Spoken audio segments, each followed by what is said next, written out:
हम कल गुरु प्रसाद जी बैठे थे तो रात को चर्चा बता रहे थे।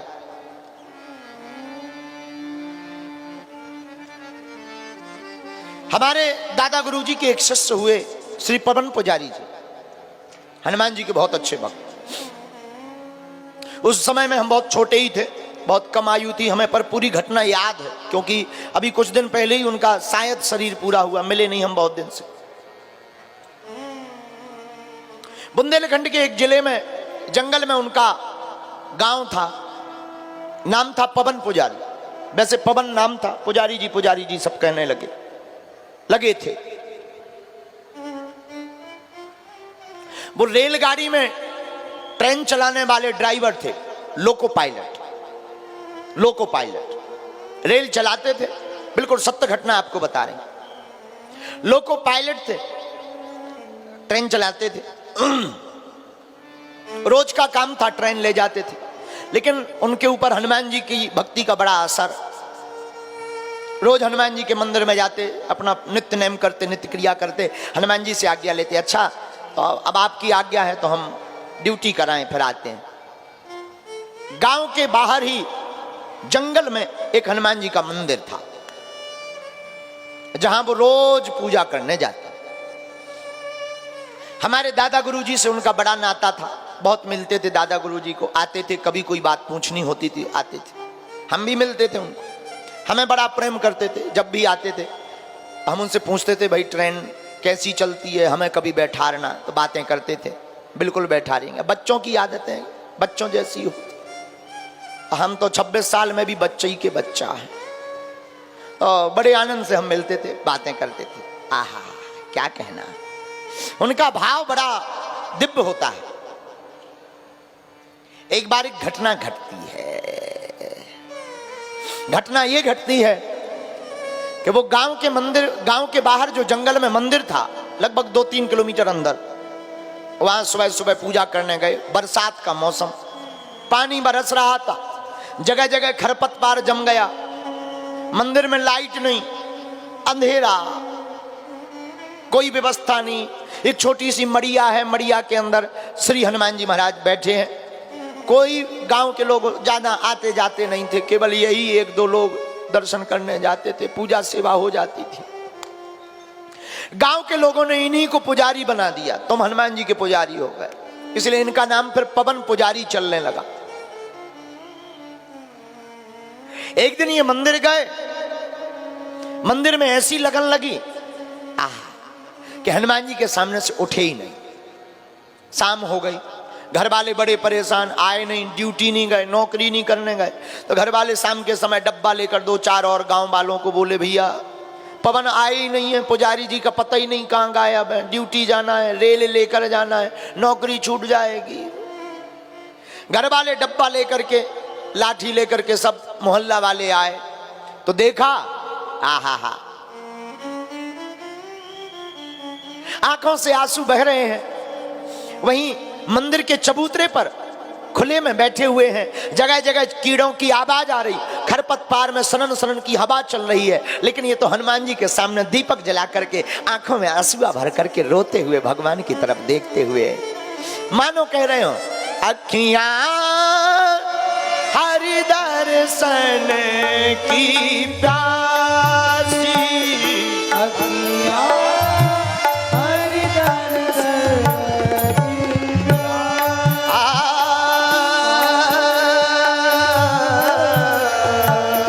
हरि दर्शन की प्यासी, अखियां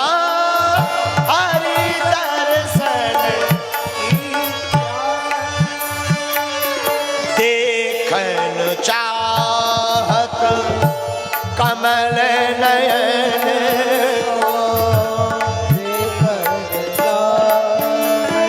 आंखों से आंसू बहाते हुए बैठे रो रहे हैं। निस दिन रात उदासी, निस दिन रात उदासी, अखियां हरि दर्शन की प्यासी, अखियां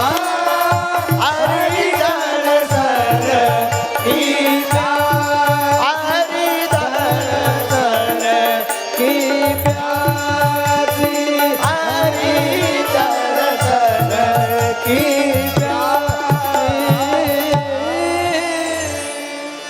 आंखों से आंसू बह रहे हैं। शाम के समय घर वाले गांव वाले पहुंचे। क्या कर रहे हो? लौट जाओ घर वापस। पवन पुजारी बोले हमारे तो सहारे यही है, किनारे यही है, दाता भी यही है, दीनानाथ भी यही है, इनको त्याग कर जाऊं कहां तजी चरण तुम्हारे। इनके चरणों को त्याग कर जाएं कहां? घर वाले बोले पागल हो गए, दिमाग खराब हो गया, हॉस्पिटल जाना पड़ेगा तुम्हें है। और बात बहुत अच्छी है, दुनिया वालों को भगवान का भक्त पागल नजर आता है और भगवान के भक्त को दुनिया वाले पागल नजर आते हैं है? कोई भगवान का भक्त दिख जाए क्या पागलपन है? राम राम राम राम राम राम, अच्छी खासी जिंदगी है। हमसे एक जने बोले क्या तुम सीताराम सीताराम लगाए रहते हो? साधु जी सीताराम साधु, अच्छी खासी जिंदगी है, चलो बंबई चलो, चलो तुम हम दिल्ली ले जाए, चलो हम तुम्हारा बढ़िया मकान बना दे। एक बहुत अमीर आदमी आए थे बहुत पहले, बढ़िया ऐसा करना वैसा करना, मॉडलिंग लाइफ जीना, ये वो। हमने कहा ठटरी के बारे है। बोले क्या पागलपन है ये? हमने कहा तुम्हें ये पागलपन लग रहा, हमें ये जो तुम बातें बता रहे वो पागलपन लग रहा। मानो ये वही वाली बात हो गई, कोई किसी पंछी को कहे कि आ जाओ भाई पिंजरे में, पानी भी मिलेगा भोजन भी मिलेगा, तो क्या पंछी पिंजरे में आकर प्रसन्न होगा? कोई पंछी से कहे कहां तुम दिन भर भागते रहते हो पानी के लिए, दाना के लिए, इधर आओ पिंजरे में, पानी भी मिलेगा भोजन भी मिलेगा, तो क्या पंछी प्रसन्न रहेगा? पंछी तो गगनचुंबी ऊंचाइयों पर जाकर के ही खुश होता है, वैसे साधु भी भगवान के चरणों में जाकर के ही प्रसन्न होता है? इन बिगड़े दिमागों में भरे अमृत के लच्छे हैं। अरे हमें पागल ही रहने दो, ऐसे पागल ही अच्छे हैं। गांव वाले बोले पवन पुजारी पागल हो गया, पागल हो गया, पागल हो गया। हनुमान जी की फटकार लग गई, सेवा ज्यादा नहीं। और गांव के लोग तो अपनी कान बातें करने लगते हैं। गांव में तो काऊ की लुगाई भग जाए तो 3 दिन हर घर भोजन नहीं होता, घर घर बातें चलती। क्या हो गया भाई, कैसे गई, फिर कै बजे गई, फिर की के संग गई, फिर मिलो कौन, फिर मोबाइल कब बंद हो, फिर साड़ी कितनी ले गई, ठटरी के बारे हैं। गांव का काम, गांव में 2-3 दिन चर्चा चली। बोले फटकार लग गई, फटकार लग गई। किसी ने कहा भूत लग गए। अब बताओ, हनुमान जी के सामने बैठे भूत ही लग गए। उनके घर वाले दूसरे दिन सुबह गाड़ी लेकर हमारे दादाजी के पास आए। उन्होंने बात बताई। दादा गुरुजी हमारे बड़े समझदार, उन्होंने कहा खुमारी है, भक्ति की खुमारी अभी चढ़ी है। हमें आज भी एक एक शब्द याद है। दादा गुरुजी ने जो उन लोगों से कहा था, हम वहीं सामने बैठे थे। दादा गुरुजी ने कहा खुमारी है, भक्ति की खुमारी है, चढ़ी है, चढ़ी रहने दो, ये उतरती नहीं है। तुम जितना परेशान करोगे मीरा की भांति ये खुमारी चढ़ती ही चली जाएगी। दुनिया ने बहुत कोशिश की मुझे रुलाने की, दुनिया ने बहुत कोशिश की मुझे रुलाने की, लेकिन मेरी जिम्मेवारी उठा रखी थी प्रभु ने हंसाने की।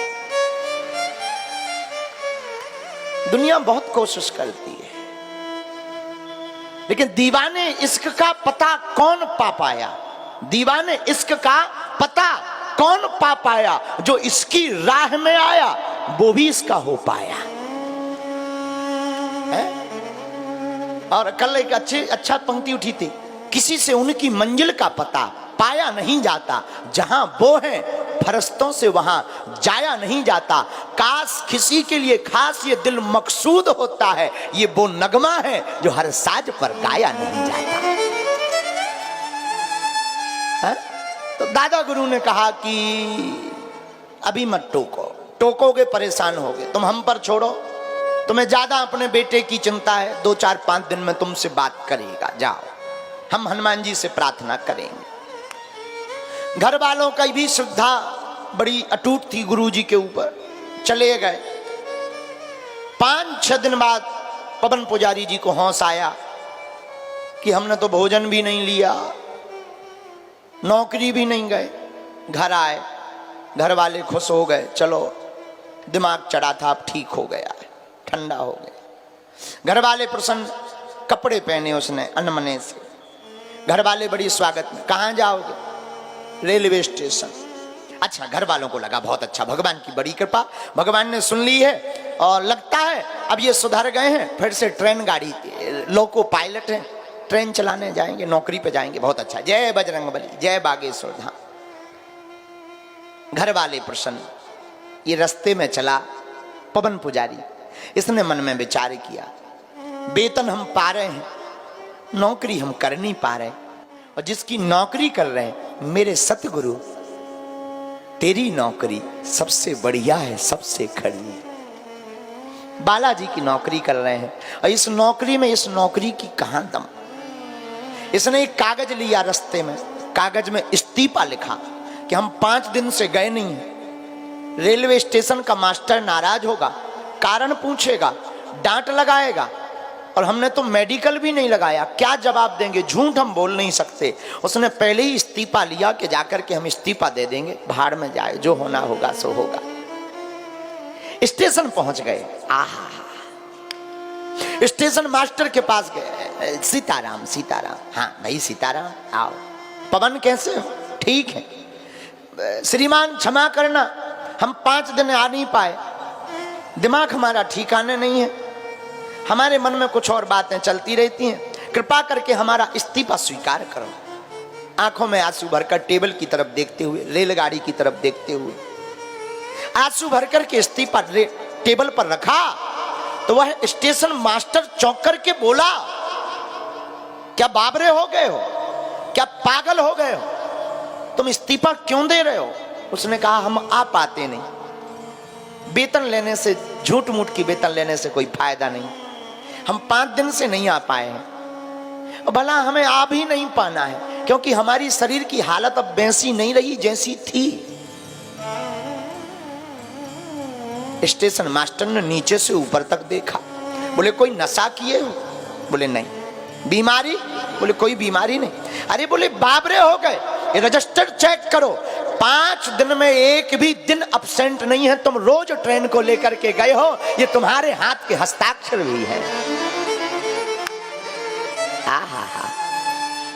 हस्ताक्षर को देखा, रजिस्टर को देखा तो झरझर करके आंसू बहने लगे, और पवन पुजारी समझ गया कि हमारे सरकार ही बालाजी हमारा रूप बना करके ट्रेन चलाने चले आए हैं। तब तो झरझर आंसू बहे, उसकी आंखों की हालत देखकर स्टेशन मास्टर भी समझ गया इनको कोई रोग लग गया है, उस परमात्मा का, वो भी आंसू बहाने लगा। दोनों गले मिले। स्टेशन मास्टर ने कहा, अब तुमको नौकरी करने की जरूरत नहीं है, अब जितने दिन तक हम हैं तुम्हारी रोज हाजिरी भरती रहेगी, अब भगवान को आने की जरूरत नहीं है।